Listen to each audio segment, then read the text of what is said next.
വൈദേകം. പ്രത്യേകിച്ച് ഈ ഭാര്യയുടെ പെൻഷൻ ഇട്ട് തുടങ്ങുന്നത് അങ്ങനെ ഒരു ഇതാണ്. അത് തുടങ്ങി ഇപ്പോൾ പിണറായിലേക്ക് വന്നു. ഭാര്യയുടെ പെൻഷൻ തുക, എനിക്കറിയില്ല എന്ത് ജോലിയാണ് ചെയ്യുന്നതെന്ന് ഇത്രയും പെൻഷൻ തുക വരാൻ വേണ്ടി എന്നത് അറിയില്ല. അതിപ്പോൾ രാജീവ് ചന്ദ്രശേഖർ നടത്തുന്ന അന്നേരം എന്താ ധാരയത്? ഇങ്ങനെയുള്ളവരാണ് ഈ കുറ്റപ്പെടുത്തൽ നടത്തുന്നത്. അതുകൊണ്ട് തന്നെ ഈ വിഷയത്തിൽ ഞങ്ങൾ തെരഞ്ഞെടുപ്പ് പ്രവർത്തനം ആരംഭിക്കുന്നതിന് മുമ്പ് തന്നെ ഞങ്ങൾ ആണ് ഇവിടെ വിജയിക്കുന്നത് എന്ന് CPM ഏറ്റുപറഞ്ഞതിൻ്റെ ഭാഗമായിട്ടാണ് ഈ ഒരു വിവാദം ഉണ്ടാക്കാനുള്ള ശ്രമത്തെ ഞങ്ങൾ കാണുന്നത്. ഞങ്ങളെ സംബന്ധിച്ചിടത്തോളം അങ്ങേയറ്റം ഞങ്ങൾ ജനങ്ങളുടെ മുമ്പിൽ പറഞ്ഞ വാഗ്ദാനങ്ങൾ നിറവേറ്റി.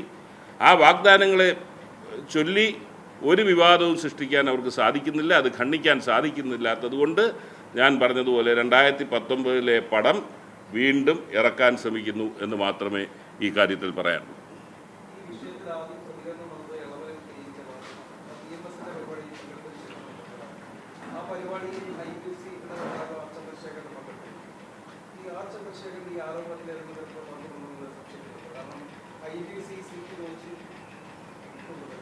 അല്ല, ഞങ്ങൾക്ക് അറിയില്ലല്ലോ.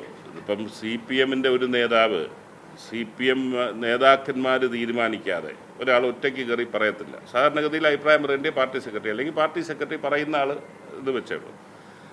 അതിൽ ഇങ്ങനെയുള്ള വ്യക്തികൾക്ക് എന്തോ പങ്കുണ്ടെന്നൊന്നും നമുക്കറിയാൻ വയ്യ. അങ്ങനെ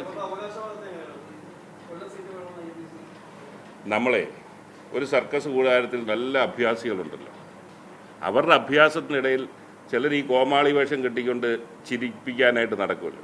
അങ്ങനെയുള്ളവരെ കുറിച്ച് നമ്മൾ പറഞ്ഞിട്ട് കാര്യമുണ്ട്? നമ്മളെ അഭ്യാസത്തിനെ കുറിച്ച്, അതിൻ്റെ മികവിനെ കുറിച്ച് നമുക്ക് സംസാരിക്കുന്നതല്ലയോ നല്ലത്?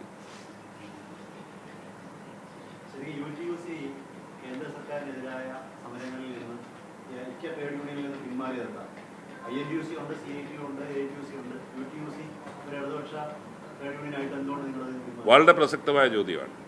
കേരളത്തിലെ സ്പോൺസറിങ് കമ്മിറ്റി എന്നാണ് അതിൻ്റെ പേര്. 2012 കേരളത്തിലെ ട്രേഡ് യൂണിയനുകൾ എല്ലാം കൂടെ ചേർന്നുകൊണ്ട് കേന്ദ്ര സംസ്ഥാന സർക്കാരുകൾക്കെതിരെ സമരം ചെയ്യാൻ രൂപീകരിച്ച സമിതിയാണ്.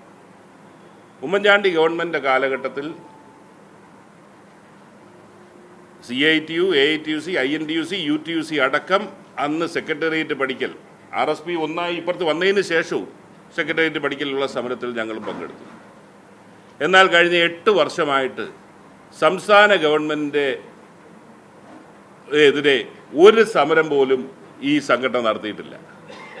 അതിൽ നിന്ന് തന്നെ അവരുടെ രാഷ്ട്രീയം വളരെ വ്യക്തമല്ലേ? കേന്ദ്ര സംസ്ഥാന സർക്കാരുകൾക്കെതിരെ സമരം ചെയ്യാൻ രൂപീകരിച്ച ബോഡി കർഷക ആത്മഹത്യ നടത്തുന്ന നിരവധി വിഷയങ്ങൾ കേരളത്തിലുണ്ടല്ലോ. ഒരെണ്ണത്തിൽ പോലും അവർ സംസ്ഥാന ഗവൺമെൻറ്റിനെതിരെ സമരം ചെയ്യാതെ ഇതൊരു രാഷ്ട്രീയമായി മാറ്റുന്ന സാഹചര്യത്തിൽ ഞങ്ങളെ സംബന്ധിച്ചിടത്തോളം ഇന്ത്യൻ നാഷണൽ കോൺഗ്രസിൻ്റെ ഭാഗമായി, ഇന്ത്യ മുന്നണിയുടെ ഭാഗമായി UDFൽ നിൽക്കുമ്പോൾ ഞങ്ങൾക്ക് BJP എതിർക്കാൻ ആരുടെയും സഹായം ആവശ്യമില്ല. ഞങ്ങൾ ഞങ്ങളുടേതായിട്ടുള്ള തനതായ പരിപാടികൾ നടത്തുന്നുണ്ട്, ദേശവ്യാപകമായി നടത്തുന്നുണ്ട്. ഇതിൻ്റെ ഈ രാഷ്ട്രീയം, ഈ ഇരട്ടത്താപ്പ് രാഷ്ട്രീയത്തിനോട് കൂട്ടുകൂടാൻ സാധിക്കുന്നില്ല എന്നുള്ളത് കൊണ്ട് തന്നെയാണ് UTUC അതിൽ നിന്ന് മാറി നിൽക്കുന്നത്.